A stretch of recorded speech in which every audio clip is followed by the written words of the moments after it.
ଲିପୁ କେମିତି ତମେ ପୁରୁଣା ଦିନ ଗୁରା ଭୁଲିଗଲ ମୁଁ କିଛି ବି ବୁଝିପାରୁନି। ମୁଁ ଆଜି ପର୍ଯ୍ୟନ୍ତ କିଛି ବି ଭୁଲିନି।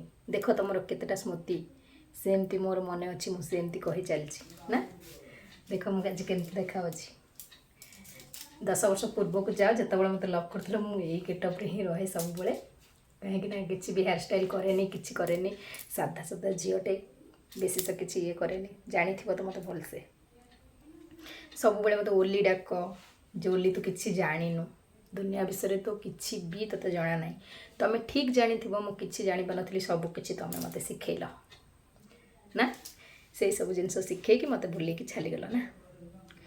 ଆଚ୍ଛା, ମୁଁ ଯେଉଁ ତୁମ ଭଉଣୀ ବାହାଘରକୁ ଯିବା ପାଇଁ ମୁଁ ମନା କରୁଥିଲି, କିନ୍ତୁ ତୁମେ ମୋତେ ବାଧ୍ୟ କରିକି ନେଇଥିଲ। ସେଇଠି ସାରା ରାତି ଯାକ ମୋତେ ପାଗଳ ଭରି ଖୋଜୁଥିଲ କ'ଣ ପାଇଁ? ଯଦି ତୁମ ମନରେ ଭଲ ପାଇବା ନଥିଲା କେମିତି ମୋତେ ଖୋଜିଲ? ଫାଷ୍ଟ ନେଲ ଖଇଦାପଡ଼ା ମାମୁଁ ଘରେ ରଖିଲ। ମାମୁଁଙ୍କ ଘରେ ଅରୁଆ ଭାତ ଡାଲମା ହେଇଥିଲା, ମୁଁ ଖାଇଲି। ସେଠୁ ଯାଇକି ତୁମ ଘରକୁ ଗଲି। ତୁମ ଘରକୁ ଗଲା ପରେ ଝିଅର ମଙ୍ଗନ ବସିଥିଲା, ମୁଁ ତୁମ ଗ୍ରାମ ଦେବତୀ ପାଖକୁ ଗଲି। ସବୁ କାମ ସରିଲା, ସବୁ ଜିନିଷ ସରିଲା ପରେ ବାହାଘର ଭୋଜି ଖାଇସାରିଲା ପରେ ମୋତେ ନିଦ ଲାଗିଲା। ମୁଁ ତୁମ ବଡ଼ ଭାଉଜ ପାଖରେ ଶୋଇପଡ଼ିଥିଲି। ତ ତୁମେ ମୋତେ ସାରା ଘର ପୁରା ଖୋଜିଛ। କ'ଣ ପାଇଁ ଖୋଜୁଥିଲ? ମୋତେ ପରେ କହିଲ କ'ଣ ନା, ମୋ ଦାଦା ଅଛି, ଯେଉଁ ଦାଦା ତାଙ୍କର ଟିକେ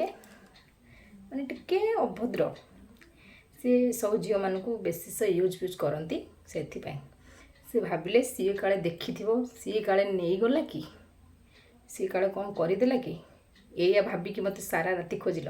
ତା ପରଦିନ କହିଲ ଆଉ କାନ୍ଦିଲ, ବୋଲେ ପ୍ଲିଜ୍ ତୁ ମୋତେ କେବେ ବି ଦୂରେଇ ଦେବୁନି, ସବୁବେଳେ ମୋତେ ମୋ ପାଖେ ରହିବୁ, ମୋତେ କେବେ ଦୂରେଇ ଦେବୁନି।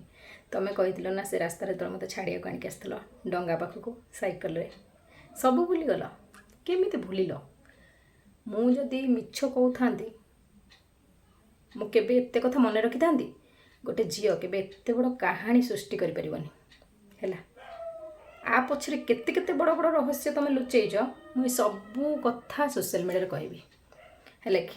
ତୁମେ ମୋତେ ଯେତେ ଧମକ ଦିଅ, ମୋତେ ଲାଷ୍ଟକୁ ଜୀବନ ମାରିଦେଲେ ବି ମୋର କିଛି ଡର ନାହିଁ।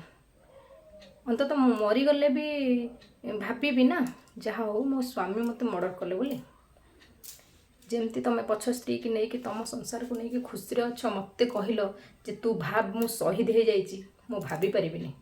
ଯଦି ସାମ୍ନାରେ ଆସିକି ନିଜେ କହିବ ଯେ ତୁ ମୋତେ ମାରିଦେ, ମୁଁ ତୋତେ ମାରିଦେବି, ସେଇଟା ହେଇପାରିବ। କିନ୍ତୁ ଫୋନ୍ରେ ଏମିତି କହିଦେଲେ ମୁଁ କେବେ ଭାବିବିନି ମୋ ସ୍ୱାମୀ ନାହିଁ ବୋଲି। ମୋ ସ୍ୱାମୀ ଅଛନ୍ତି, ସେଥିପାଇଁ ତ ମୁଁ ଶଙ୍ଖା ଆଉ ସିନ୍ଦୁର ଲଗାଉଛି। ଯଦି ତୁମେ ନଥାନ୍ତ ମୁଁ କି ଲଗେଇଥାନ୍ତି?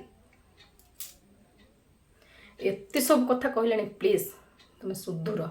ଆଉ ଯଦି ନ ସୁଧୁରିବ, ମୁଁ ସତ କହୁଛି ତାଠାରୁ ବି ବଡ଼ ବଡ଼ କଥା ସବୁ ମୁଁ ରଖିଛି, ସବୁ କହିବି। ବୁଝିପାରିଲ?